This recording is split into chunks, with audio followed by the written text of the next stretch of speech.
Hello and welcome into BTN's Take 10 podcast. This is Alex Roux of BTN, back with another episode here on the Take 10 podcast, another football-themed episode with a very football-centric guest. Today's guest is a little different from what we normally do. Not a member of the media. He's not a athlete, nor is he really a conventional guest or like anyone I've had on the show before. His name's Quincy Averys, and he is a quarterback's coach, kind of a quarterback's guru, guy who's built his own practice and kind of linked up with high school, college, and eventually professional athletes, and has built his own business training them. And his link to the Big Ten is he claims at least two of conference's best quarterbacks in Justin Fields out of Ohio State, who might be a Heisman contender and has been awesome and dynamite in his first year at Ohio State, and Sean Clifford at Penn State, who has stepped in to the shadows of Trace McSorley and done a really good job leading that offense. And, kind of pretty seamless transition, all things considered, in year one at Penn State. So, talked to Quincy Averys about those guys and their skill sets, and more so it's just an interview about how Quincy got to where he is, because he's got a really fascinating story, which he'll get more in depth into in a few minutes here. But basically, was a volunteer coach for a long time and kind of had to scrape by and made some connections and did a great job, fostering these relationships with what turned out to be high-profile quarterbacks and got some clout, got his reputation built up. He's trained Deshaun Watson. That's kind of his biggest trainee, I guess, and is really close with Deshaun still, and has built a whole network of quarterbacks that he's training and bringing up, and kind of Mr. Worldwide at this point, going all around the country and even across the globe to teach the quarterback position. So get to that interview with Quincy in just a moment. Following that, we have a Stat Head segment with Harold Shelton. If you haven't listened to the show before, Harold is our researcher in-house here at BTN. We have him on pretty much every week to talk Big Ten football and soon to be Big Ten basketball in depth and behind the numbers. Harold does a really good job breaking everything down and setting the stage for what lies ahead in Big Ten football, especially with the season kind of barreling toward its final third of the season, I'd say. Kind of the home stretch, not quite, but the last month of the regular season awaits, and plenty to talk about with three undefeated teams still in the conference, and a lot of storylines to go along with those. So get to Harold after Quincy, but first up, it's Quincy Averys. He's the president of QB Takeover, and like I mentioned at the top, quarterback's guru. That interview starts right now. I'm very pleased to be joined by what I'll call a quarterback guru. He's trained quarterbacks all levels of the sport, from Big Ten guys like Justin Fields and Sean Clifford, all the way up to guys like Deshaun Watson in the NFL. His name is Quincy Averys, and he's the president of QB Takeover. Quincy, what's up, man? What's going on? How you doing today? Doing awesome. Appreciate you taking some time to join me, and I got to say, just off the top, appreciate you, getting Deshaun Watson to where he's at, because he's doing wonders for my fantasy team right now. Anything I can do to help your fantasy team, I'm really here for it. That's what's up. But for real, I'm fascinated by kind of how guys, in sort of unconventional yet very successful and influential positions like yourself get to that spot and where they're at, and what that path to get there entailed. So before we even get to any of the X's and O's stuff, take me through your journey and kind of your introduction to football, whenever that might be, and then we'll go from there to how you got to your current spot. Yeah, my kind of path to get to where I am is similar to a lot of other coaches. Like, I was the son of a coach, so my dad coached in the NFL, he coached in college, so he was all over the place. So I really grew up in a football locker room. I went on to play in college, and as soon as I got done with that, I got in the car, picked up, shipped out, and went to UCLA and got I guess you could call it a job, but I was coaching for free for 2 years there.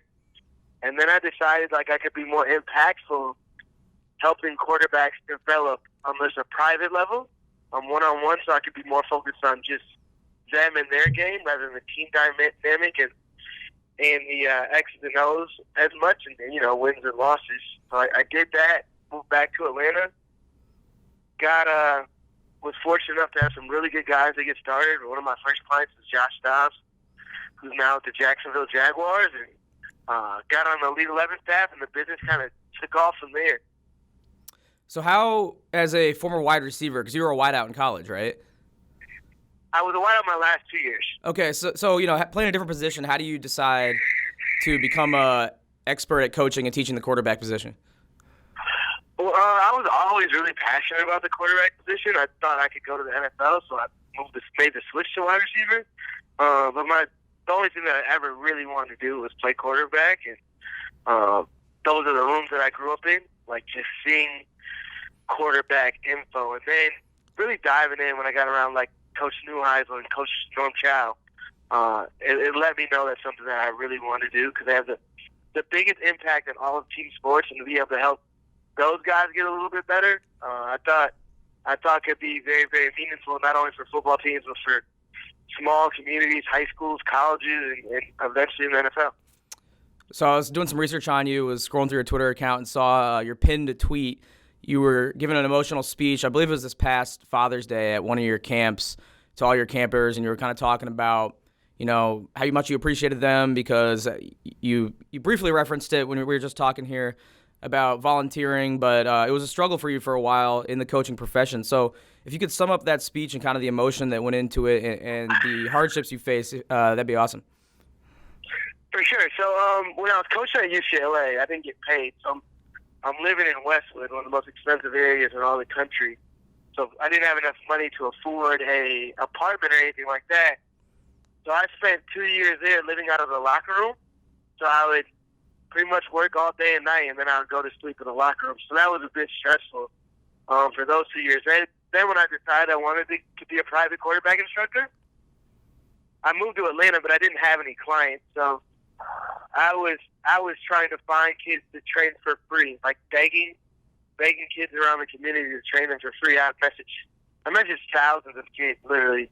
But I was homeless at that time. I was living in my car. And I would take showers at LA Fitness in the morning, and then go to the coffee shop and start emailing kids about trying to train them.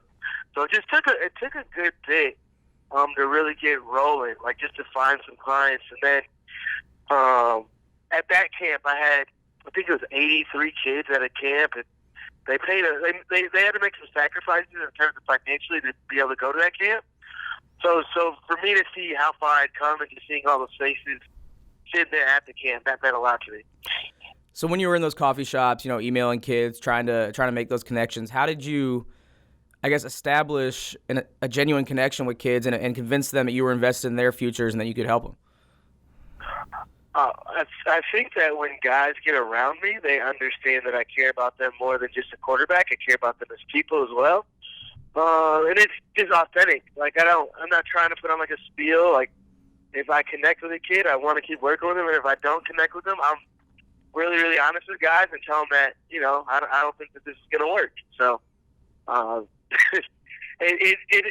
kids seeing me turn kids around who pay good money to train, I think that lets them know that I'm in it for the right reasons. So what point were you introduced to Deshaun Watson? And was that the first guy that would go on to become like NFL starter? I know you mentioned Josh Dobbs, but how did you get put in touch with somebody who's really emerged as a superstar like Deshaun Watson? So as I was working with Josh Dobbs, he didn't have any offers or anything at the time. We started working together. He made it to the Elite 11. Then Trent Dilfer saw me out, found that I was working with Josh Dobbs. It was like, his fundamentals are really, really clean. Would love for you to come out for an interview. So I get on the Elite 11 staff, and then I meet Deshaun at Atlanta Regional Camp. And then we just kind of connected. We went out to the Elite 11 in Portland, Oregon, and it kind of just grew from there. So from his 11th grade on, that's kind of when our relationship started, and I've been working with him pretty much ever since. And it's been every week, a few days every week now in Houston, training him now. Yeah, take me through your kind of weekly schedule, especially during the football season. You got to devote time to Deshaun, obviously, but you have other clients as well, I assume. So what's your week looking like? What are you up to on a kind of hour-by-hour basis? Yeah, so Sundays are a really busy day. I kind of start my week on Sundays. That is, I have a 8 a.m. session in Atlanta.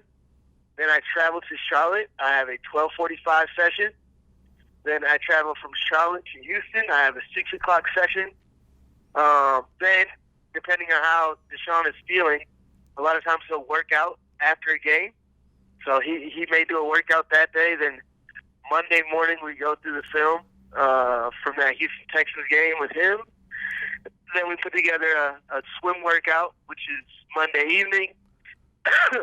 Tuesday morning I do an on-field session with Deshaun.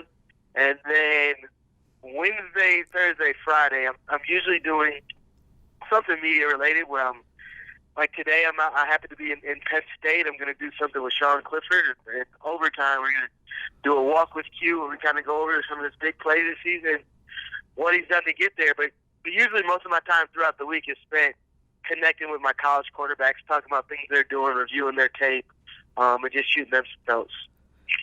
So on one of those days when you're in like 3 cities at once, has like flight delays or any like unforeseen problems ever popped up that kind of scuttled those plans? Yeah, actually the first week this year we had some flight problems. So I have a staff in all the other cities, so they might be able to hold down the session for me for 1 or 2 times. So it makes it work.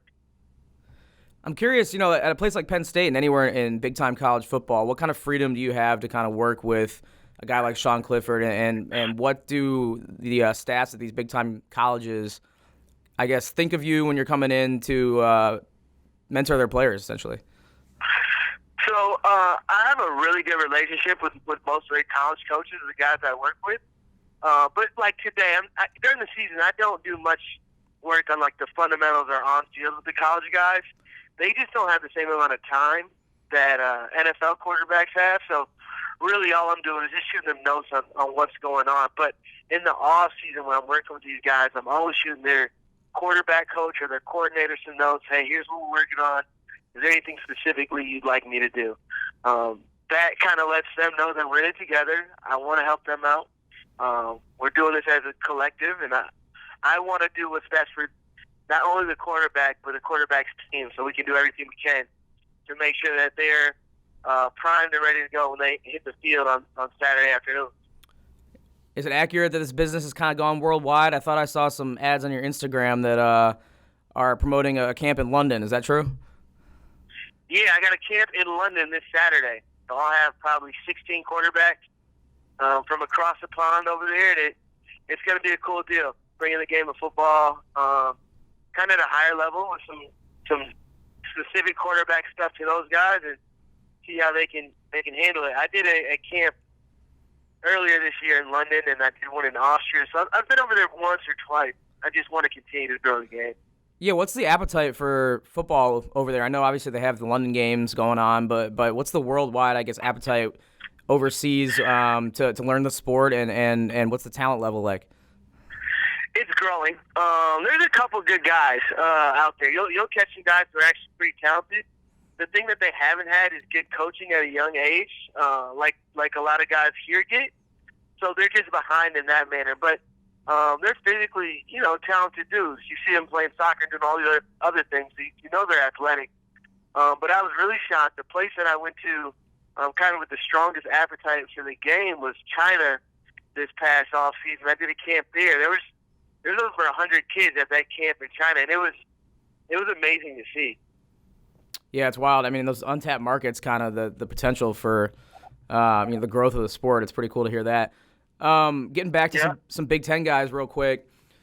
Justin Fields, another dual threat, very talented guy from Georgia, kind of like Deshaun Watson. What made him stand out at a young age, and how did you make that connection?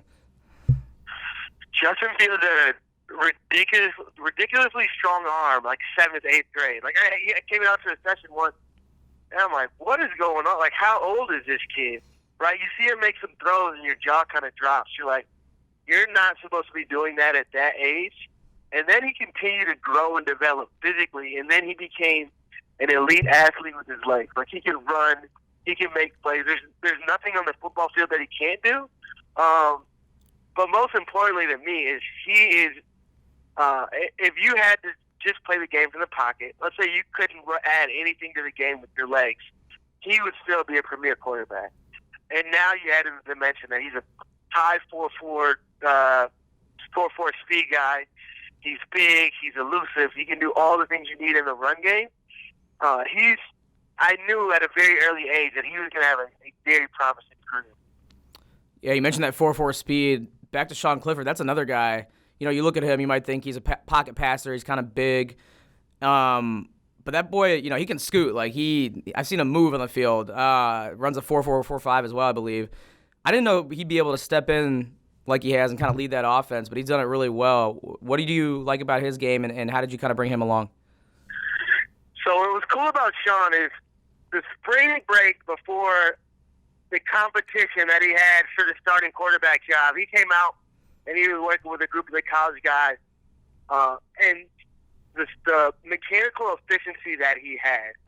Like, he throws the ball the right way, he gets his body in the right positions, and he's playing the game at a high level mentally. Like, he understands what he needs to be doing from the top up. So that he slows the game down. His preparation is excellent, and he puts himself in a position to win each and every week. And that's more due to preparation than anything else. Now, his aptitude is very good. He's a very good athlete. He has the ability to throw the ball, but he's doing so much before the play starts, the snaps, the cadence is called that puts him in a position to be successful in terms of manipulating safeties, getting his team in a good plays, and the checks and the things that he's required to do at Penn State. It's really fun to watch him go out there and do his thing. So Ohio State plays Penn State in a couple weeks here in late November. Both could be undefeated at that point. I think they will be. What will it be like for you to see, kind of two of your pupils out there competing, and what do you expect to see under center in that game? I think it's going to be intense. I imagine it's going to be a higher scoring game than people think. I know Ohio State has an excellent defense. They got Chase Young out there, but you're going to see two quarterbacks playing at the highest level. To me, those are two of the top 10 quarterbacks in college football right there. So you're going to see a battle of two guys who eventually should go on to play football on Sundays, and you don't see that a lot. I think people should really cherish it. I want to see both guys put up 300-some yards in total offense, and I would love to see a game end in a tie. That might not be best for the Big Ten's college football playoff hopes, but I see from your perspective why. For Ohio State fans listening, and just for my personal curiosity, I'm curious what you think about Dwayne Haskins' development over there in Washington. What do you think what position does he need to be in to be successful there? It's kind of the QB position's kind of in flux there. I know you've worked with him in the past. What are your thoughts on his start with the Redskins and, what he needs to do to get on the field more? Yeah, Dwayne's my guy. So I've been working with Dwayne since he's in 10th grade. But the thing about it is he didn't play a ton of college football. And I don't think people think about that enough in terms of what that means when you go to the NFL game. You just need more snaps. So at some point here, he has to get on the field so that the Washington Redskins can start developing and playing. I think that he went into an unfortunate situation. Unfortunate in the type of offense that Jay Gruden runs. He wanted to be so pro-style that you get into these wordy calls. You just put a lot of extra undue stress on a quarterback at a young age who might not be as familiar with some of the West Coast things or the West Coast terminology that he was thrown at him so early. So it's going to take him some time to get up to speed.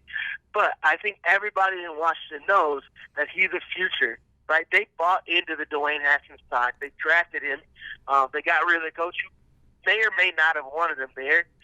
So he knows that all these other guys in front of him are just pieces who are going to be there right now, but he's the future of the franchise. So he'll get on the field soon. I imagine after bye week he'll become the starter, and we'll get an opportunity to see exactly what's going on there. And I think that he's going to surprise some people as he gets more and more NFL snaps. He gets to see what defenses are doing, and he gets to learn how to prepare like a professional. Yeah, looking forward to see what we can do out there and try and improve that franchise and that team. Last question, Quincy, before I let you go. You obviously have your eyes locked on the entire sport. So are there any guys coming up that you maybe came in contact with or have worked with that we should keep our eye on? Someone that might come up through the ranks going forward? College, or you were talking about college or high school guys? High school guys? Let's do high school guys, yeah. I would take a look at C.J. Shroud.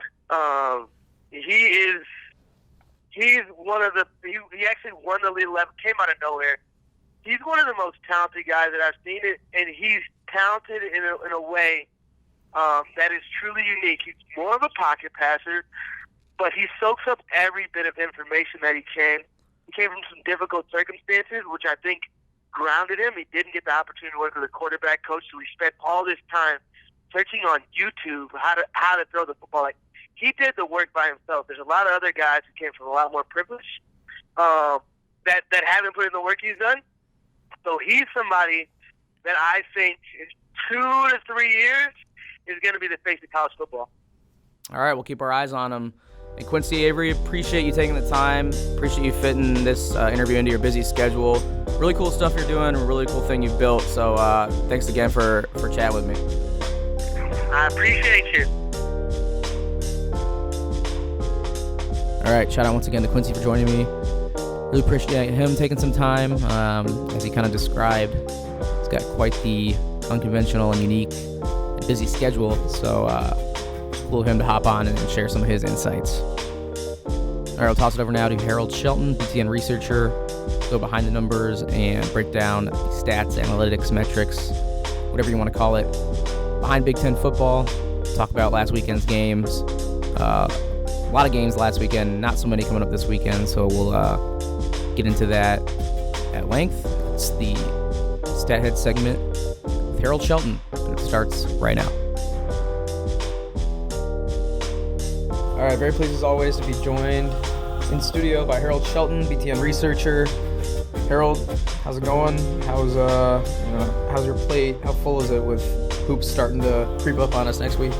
This is probably the lightest week I've had in a while, just because hoops hasn't fully started yet, and we've only got 4 games this week, so kind of nice breather after having 8 games last week. Right. So we're getting ready for the tough stretch, though, so it's nice to kind of have a breather for a little bit. Yeah, a little buffer this weekend because only 4 games in the Big Ten, 8 teams in action. Talk about that a little bit going forward, but with those 4 games and basketball not getting quite underway, like you said, just exhibition going on right now. It's kind of the calm before the storm. So enjoy that this week. And while we have that kind of, not gap, but lighter period in the schedule, I kind of want to take today to use our discussion about this past weekend's games and kind of use that as an opportunity to reflect on kind of where we're at with 3 undefeated teams in the Big Ten, kind of a clearer picture of where teams are and what might happen down the stretch in the last month of the season. And then we'll talk some hoops, if that sounds good. Works for me. All right, so let's talk about the top story last week first. Ohio State kind of crushes Wisconsin. This time they waited until the third quarter to really take off. It had been the second quarter, but Wisconsin made it a game until it wasn't. Ohio State just kind of proving, once again, they're the class of the conference. Yeah, again, we're at the point now where I'm just wondering if they'll be challenged by anyone in the Big Ten. Obviously, they have, a couple top 15 matchups left, when they get Penn State at home and then they go to Michigan the following week. But so far, the smallest margin of victory they've had is 24 points. They've scored at least 34 in every game. Wisconsin came in as no worse than a top 2 defense nationally, and pretty much after halftime, Ohio State did whatever they wanted.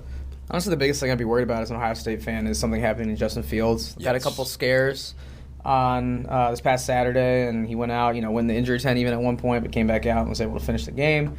Really, that's the only thing I could see derailing this thing. I agree. They're so complete everywhere else. They got so much depth up front on the D-line, depth in the secondary, receivers, all over the place.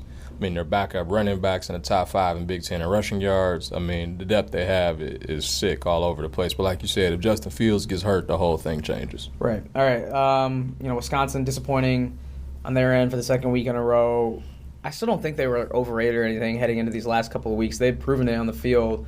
I don't know if one game had anything to do with the other, losing to Illinois, if that carried over to Ohio State, or if Ohio State was just that much better.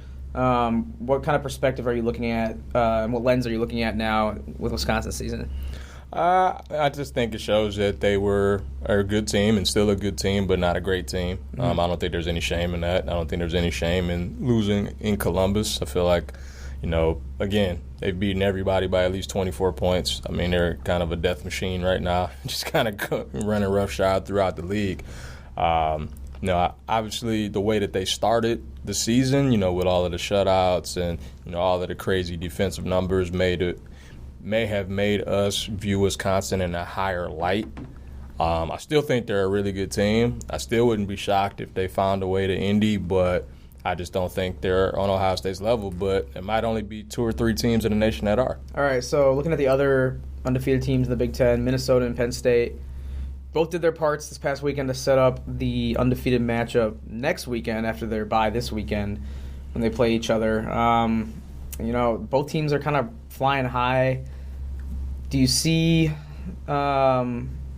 Minnesota? I guess Minnesota would be considered an upset. I mean, obviously we don't have the line or anything yet, but be considered an upset if they were to beat Penn State. Penn State's been a little more impressive throughout the season.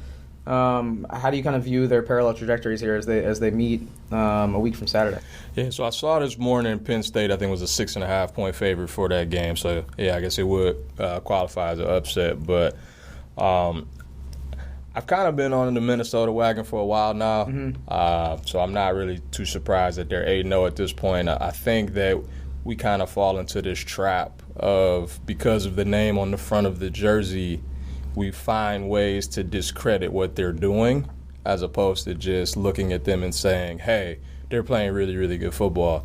We've hold the Georgia Southern game and the South Dakota State game and the Fresno State game against them, as opposed to seeing them win 52-10, win 40-17, win 42-7, win 34-7. It's like, what more do they have to do?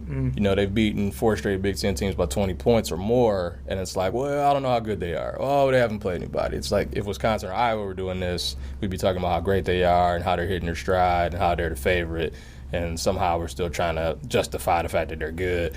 I wouldn't be shocked if they found a way against Penn State. I mean, Minnesota's biggest thing is they would have to keep Penn State in front of them and not allow the big plays. Penn State at this point just kind of seems like a boom or bust offense. They barely got over 300 yards against Michigan State. I know a lot of that was rain and they were in control of the game, but the 302 yards they had is the most they've had in the last 3 games. So, I mean, they're finding ways to win, and obviously Penn State's played a tougher schedule than Minnesota, so they're doing a really good job, but I would not be shocked if that game is close, and I would not be shocked if Minnesota won. Yeah, and Minnesota's not the same team that they were, to your point, in those first 3 games. They're just not. Like, they've turned a corner.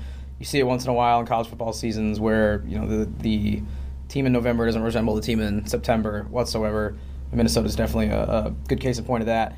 Other notables from this past weekend, Indiana being bowl eligible already is significant. I think it was the first time since '93 that it's been this early, or what's the number? I saw significant gaps since the last time they qualified this early.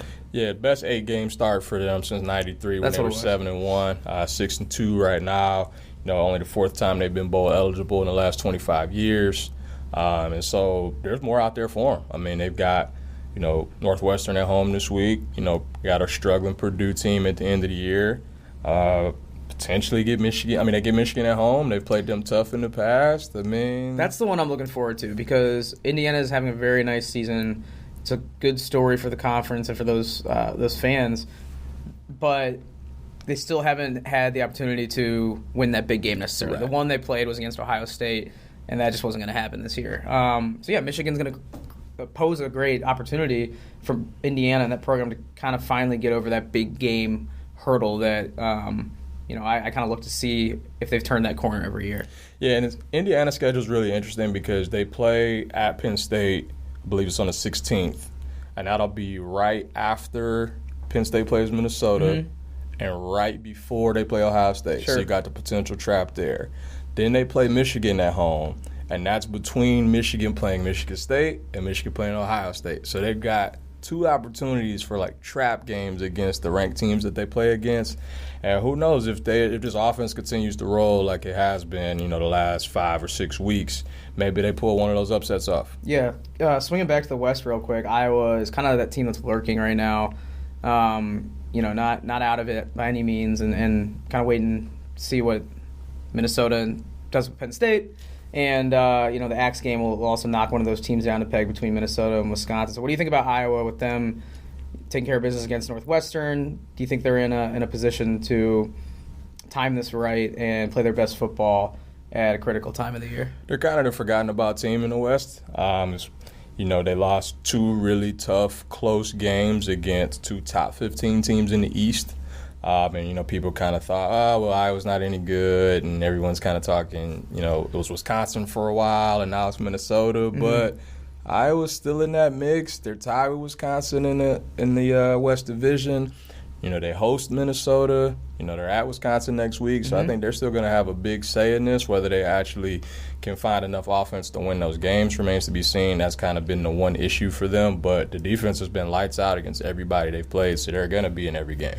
All right, Rutgers got a win. Nice to see them get back in the win column against Liberty. It's nice, I think, to have when you have an interim coach there who doesn't have much experience, and for players, the ones that have stuck with each other and on the roster, for them to get that win was good to see. But the big story, besides all the points we hit already, is Michigan's kind of resurgence. That was by far their best performance of the year, and they've been playing some sneaky good football. After coming a drop touchdown away from taking Penn State to overtime at home and then blowing the doors off Notre Dame. What changed for them, especially scoring that many points in some miserable conditions? Yeah, it's funny, after the Wisconsin game where they were blown out and, the Illinois game where they were up 28-0 and let the Illini back in, everybody's kind of like, what's wrong with Michigan? They suck. They're going to get blown out at Penn State, blah, blah, blah. And they seem to have found something in that second half. In-state college, even though they lost the game, kind of carried over. They've been able to kind of impose their will, I'd say, over the last 6 quarters. Notre Dame, it's funny, people thought that Notre Dame's defense would be pretty good because they were able to slow down Georgia's run game. And then come this past Saturday, they clearly couldn't do anything against that Michigan front. I mean, Michigan was able to control tempo offensively and defensively. Best performance of the Harbaugh era considering the opponent. Biggest top 10 win they've had in over 40 years. I think Michigan's hitting their stride at the right time. A couple rivalry games left. We'll see if that can carry over even more. Looking back to the East, just to kind of take one more big picture look at everything, how do you think Penn State's talent stacks up to Ohio State? Like, can they keep up with them? If they do meet at 10-0, it's a very rare occurrence that 2 10-0 teams meet, obviously, like that late in the year with those records, and it's possible. So say Penn State survives Minnesota. Do you think, just on paper, looking at them right now, they are in that stratosphere? I'd be really surprised if Penn State won that game. And that's nothing against Penn State. I just think Ohio State is that good. Mm-hmm. They might be the best team I've seen since the network started. 2007? They are scary good right now. The fact that we're talking about potentially 3 Heisman candidates from the same team with Fields, Dobbins, and now Chase Young's put himself in the mix with that monster game he had against Wisconsin. If that game was in State College, I think Penn State would have a pretty good shot. They should have beat them last year there. They beat them 2 years ago up there, took them to double OT up there in 2014. But Columbus, I think that's a tall task. Right. Those games have been so good the last 2 years. I think they're both 1-point games. Yep. Really thrilling games. Saquon Barkley went up. Yeah. They should have won both. It was Saquon that I remember taking the kick back, and then Benjamin Victor last year bringing Ohio State back. Those are the 2 plays that stick out in my mind. And then also J.T. Barrett, perfect 2017, leading them down, kind of making up for that domination that Saquon had. I want to get your thoughts before we move on and look ahead to this upcoming weekend. Why you think Ohio State has been able to fix what ailed them last year in just one off season, especially with a new coach coming in? Like, how much credit does Ryan Day get for this? How much credit does he get for bringing in the right assistants and coordinators to maybe shore up the defense? But they fixed their running game and their defense, and they didn't just improve it. They pretty much had perfected it to this point so far. So what do you think have been the biggest differences? I feel like there's a lot there. I guess we could start offensively. I think it helps that they have a running quarterback. And so when you try to do RPOs, you don't know who to account for because they put so much pressure on you, whether it's Dobbins, whether it's Teague. And if you try to take that guy away, then Fields can take it himself. last year you knew Dwayne Haskins wasn't going to run unless it was just absolutely necessary. Stuff broke down and he would, try to take off, but that was very, very rare. Or if you're Stephen A. Smith, then you do. I'm not going to go down that road, but last year, you pretty much knew you could load the box and try to stop the run. They couldn't run the ball until November, but now you have, when you have that threat at quarterback that can run it, and he's faster than Barrett, more explosive than Barrett was, obviously more explosive than Haskins was as a runner. So I think having that element is a big key. I think Ryan Day's done a fantastic job, with the tempo. And it seems like that avalanche starts when they get a couple first downs, they go up tempo, guys get all out of position, they start to figure stuff out, and then those 3 and 4 yard gains turn to 7 to 8 yard gains, and then they turn to 20 yard gains, and they're in the end zone. Defensively, I feel like the additions of the 2 Michigan guys, honestly, getting Greg Madison to come over as the DC, getting Al Washington as the linebackers coach. They hired Jeff Hafley, also to help out in the secondary. They're playing a lot more zone this year as opposed to man. I want to say last year they were around 68% man coverage, so you would see sometimes safeties get lined up on Rondale Moore. Not a great matchup. Right. You don't have to worry about that this year. They're pretty much 50% man, 50% zone, so they're keeping stuff in front of them. And then when they have these big leads, it just turns into a pass rush drill. And they pretty much rotate 8 to 10 guys up front, and they could just pin their ears back and go get the quarterback. It's going to be interesting to see, this is a good problem to have, but when they do get in a close game, how they react, right? Like, you've been blowing everyone out all season, all of a sudden, team turns the heat up on you, you get to the fourth quarter, it's a one-possession game. That, like I said, great problem to have, but it's probably going to happen at some point, and whether it happens against Penn State or the Big Ten championship game, or in the college football playoff. Maybe at Michigan. We'll see. Or at Michigan, yeah. Can't forget that one. Especially, being at the big house and with Michigan looking better and wanting to kind of erase that embarrassment from last year. So a lot to look forward to. Let's dial it back to this weekend, though, this upcoming weekend, and look at kind of a bare cupboard here. We only got 8 Big Ten teams in action. That's 4 games, and we've been spoiled with the ranked matchups lately. I know, like a month ago, I was bemoaning the lack of big-time matchups, and that was before, the avalanche of upsets started happening in college football. We had 3 straight weeks where a top 10 team has gone down at the hands of an unranked team. Yep. So, I'll take a little credit for spurring the college football season to action here. Well done by you. Thank you. And, now I kind of have to bite my tongue because we're back to, I don't know about nationally, but no top 20 or top 25 matchups in the Big Ten. But we'll talk about it anyway because that's what we do here at BTN. So we'll start off with Nebraska at Purdue. That's Fox's big noon game. Nebraska needing a win for their bowl hopes. They got 2 really tough games still remaining and 2 winnable games. They're sitting at 4 wins. And Purdue just looking for any sort of win to kind of boost their record because they lost a critical game last weekend. So what do you see out of that one? Do you think Purdue can get their passing game going, assuming the weather's a little better this weekend, and Nebraska kind of with some uncertainty right now? You got Scott Frost talking about hoodies at the press conferences. The fans are disappointed, obviously, after their loss to Indiana. Who do you think gets back on track here? I would like to think Nebraska would get back on track, but just kind of the way that this is going, it seems like whenever they're locked in a close game, they kind of get into the here we go again stuff, and they find ways to lose.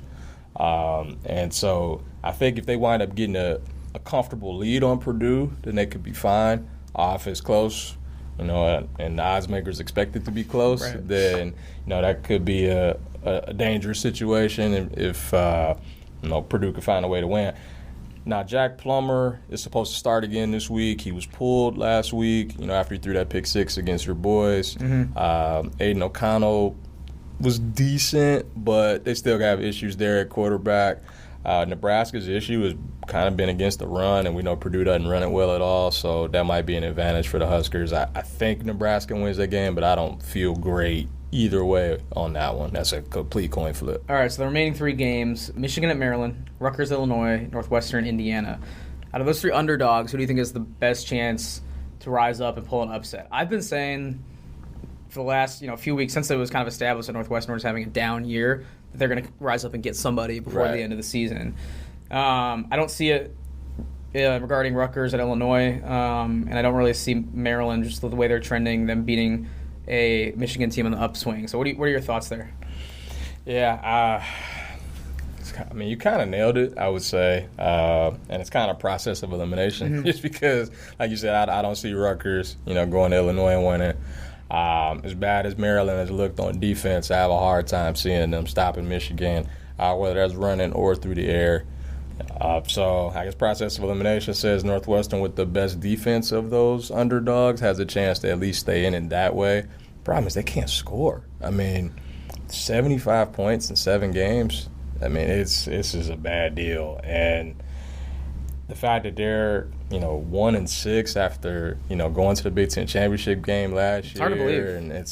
And people thought that they would struggle a little, just because that schedule was so tough. They had 4 ranked teams in the first 7, and this is kind of supposed to be the easy part of the schedule. And now you see a 6-2 Indiana team. I'm sure they weren't planning on that. Right. But I would have to say Northwestern, but what does that really mean? I mean, the line's like 11.5. I mean, it makes I you don't kind know if of they can score. It makes you appreciate Clayton Thorson. What he was able to do. Absolutely. Because you take away one of their better quarterbacks they've had. They've had a lot of good quarterbacks in the last decade plus, but he, what he was able to do and take them to Indy, and defense is also really good last year, but just none of it's come together for them. But again, I still think they're going to rise up and get somebody. I don't think Fitzgerald's going to let them have a 1-win season. I just don't. No, I agree. I mean, they get UMass later in the year, so That's I'm true. sure they can get them. But I about don't know if the they can go out-of-conference winless in conference. I do think they'll get somebody. I'm just not sure who, the way this offense is looking right now. All right, we'll move on past the, I guess, sort of dead slate, the last one of the year where we have such a low-key weekend. I know just with the 2 buys, like, it pops up every once in a while, but things will pick back up after this upcoming weekend. But I want to talk a little basketball before we sign off here, H, because exhibition play got underway with your boys this past Tuesday, and Tom Izzo's son made national headlines, Steven Izzo, by getting a free throw to bounce in. And we had Indiana in action. I think Minnesota was playing the other night. So exhibition's well underway, and the regular season, the real thing, starts next week. And it starts with a very loaded Tuesday slate headlined by the aforementioned Spartans. So take us through what you're expecting out of Michigan State, with the immediate tests against number 2 Kentucky. It's number 1 versus number 2. It's going to be pretty cool. Yeah, I mean, the fact that they got a 1 versus 2 game right out of the gate kind of lets you – it's a nice barometer to see where you are. Mm-hmm. They had the scrimmage against Gonzaga, kind of got their butt kicked a little bit. And now Was that one of the secret scrimmages? One of the secret scrimmages played out in Denver. Secret, right. Kind of got their butt whipped a little bit. So we'll see. I mean, granted, that Gonzaga team had a lot of size. They're playing a Kentucky team that doesn't have as much. And then one of their best players, went down with an ankle injury. We'll see, what his status is for that game. But, yeah, just the fact that they got a 1 versus 2. I saw them play in a 1 versus 2 game in Champions Classic here. Said Michigan State was number 2 and beat top-ranked Kentucky back in 2013. I think we've lost 3 straight Champions Classic games. It'd be nice to get back on a good foot and, beat Kentucky because, this schedule they have is brutal to start the year. Michigan State is? Michigan State. I assumed it would be. I haven't gotten a chance to look, but that's kind of how it usually is, I feel like. So, because they got Kentucky in New York, then they play in Maui, could potentially meet up with Kansas. They're in Maui, yeah. Could potentially meet up with Kansas on the opposite side in the championship game, who's ranked number 3. Then they get Duke in the ACC Big Ten Challenge. Right. They're 4. And then they're at Seton Hall for the GAVA games. And I think they're Hall's got this 12. year, top 15, yeah. So the fact that they're going to potentially play, 4 top 12 teams in the first month of the year, we're going to learn a lot about them really quick. With the Joshua Langford setback, too. Exactly. So, you're a little shorthanded out the gates. I kind of fumbled the bag a little bit because I didn't realize this game was in New York City. I'll be there this weekend, but not for the game. I'll be back here by the time the game's I would have tried to go. Right, exactly. I always kind of assumed that it was like an Indy or Chicago. I've forgotten that it rotates out to MSG once in a while. But I'll be watching regardless. And another interesting bit of news that popped up, Jordan Bohannon looks like he's going to give it a go. I don't know if he's testing it out in the exhibition game this week that he was been announced that he'll probably play in, or if he's going to be full go. I don't think anyone really knows at this point, but that's a huge boost to Iowa. That's a huge boost. I mean, it'd be nice if they could kind of get back to the tournament and build off of what they had last year. And I don't think there's any chance they could do that without, a healthy Bohannon. So the fact that he's willing to give it a go now compared to what we heard where there was no sign of when he was coming back, the fact that he could already be back now is a great sign for Iowa. And hopefully he's healthy enough to give it a go and have a great season. One other game that I'd marked down, there's a bunch of kind of dog games on Tuesday, but there's one that was interesting last year and kind of set the tone for Ohio State's pretty good year last year when they beat Cincinnati. I think they got a rematch coming up, and Ohio State has high expectations going into this year. I don't know anything about Cincinnati. I don't know if you have a read on them, but that should be another interesting game that will take place before we get a chance to talk again. Yeah, I'm always a fan of in-state games in general, and I know before last year those teams hadn't played in a long time, especially in the regular season. So it's always good to kind of see, in-state matchups, even though they're in different conferences. That's why I love seeing Marquette and Wisconsin play every year. Sure. It'd be nice to see Ohio State and Cincinnati continue that going forward. Crossroads in Indiana. Exactly. It's a great one. And then a couple other ones next week that we can talk about next week when we sit down and chat. Texas, Purdue, Illinois, Arizona.